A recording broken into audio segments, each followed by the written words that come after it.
ম্যাচের আগেই ফলাফল ফাঁস, মুম্বাই নাকি হায়দ্রাবাদ, আইপিএল এর ৫৫তম ম্যাচে কোন দল জিতবে, ভবিষ্যৎবাণী করল জিতি সিটিয়া।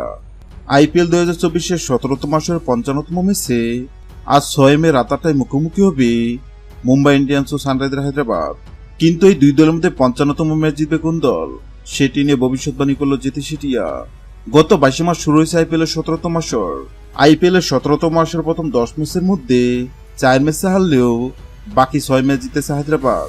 অন্যদিকে নিজেদের প্রথম ১১ ম্যাচের মধ্যে ৩ ম্যাচে জিতলেও বাকি ৮ ম্যাচ হেরেছে মুম্বাই।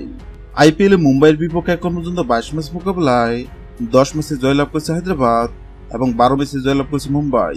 কিন্তু বর্তমান ফর্ম বিবেচনায় মুম্বাই চেয়ে গিয়েছে হায়দ্রাবাদ।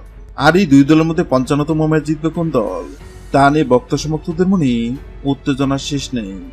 আর এবার এই দুই দলের মধ্যে ৫৫তম ম্যাচ জিতবে কোন দল, সেটি নিয়ে ভবিষ্যৎবাণী করল জেতি সিটিয়া।